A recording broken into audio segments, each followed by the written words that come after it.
શું છે આવાસના નવા નિયમો? જાણો આ રિપોર્ટમાં।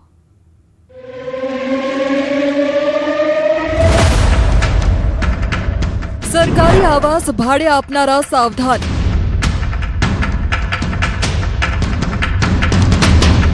દંડ તો થશે, મકાન પણ થશે જપ્ત। ભાડે આપનાર સામે ફરિયાદ, લાખોનો દંડ। ત્રીજી વાર પકડાયા તો દસ્તાવેજ રદ।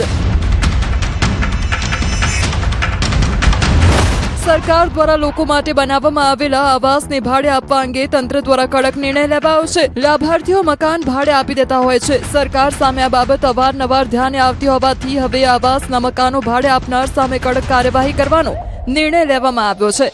અમદાવાદ મ્યુનિસિપલ કોર્પોરેશન દ્વારા આર્થિક રીતે નબળા વર્ગ અને લો ઇન્કમ ગ્રુપ આવાસ યોજનાના મકાનો ગેરકાયદેસર રીતે ભાડે આપવાની વધતી ફરિયાદોને ધ્યાનમાં રાખીને એએમસી હાઉસિંગ કમિટીએ નવા નિયમો બનાવ્યા છે।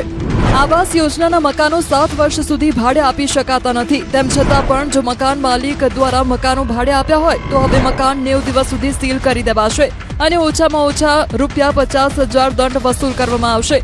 જો 90 દિવસ બાદ ફરીથી ભાડે આપેલું પકડાશે તો 1 લાખ દંડ કરવામાં આવશે અને ત્રીજી વખત પકડાશે તો સિટી સિવિલ કોર્ટમાં દસ્તાવેજ રદ કરાવવામાં આવશે। આ અંગે હાઉસિંગ કમિટીના ચેરમેન દર્શન શાહે જણાવ્યું હતું કે ઈડબ્લ્યુએસ અને એલઆઈજી આવાસો ખાસ કરીને જરૂરિયાતમંદ પરિવારો માટે કોર્પોરેશન દ્વારા ડ્રો પદ્ધતિથી ફાળવવામાં આવે છે। નિયમો અનુસાર લાભાર્થીએ 7 વર્ષ સુધી પોતે જ મકાનમાં રહેવું જરૂરી છે। તેમ છતાં કેટલાક લાભાર્થીઓ મકાનો ભાડે આપતા હોવાથી વાસ્તવિક લાભાર્થીઓને બદલે અન્ય લોકો આવાસોમાં રહેતા હોવાનું સામે આવ્યું છે। આ સ્થિતિને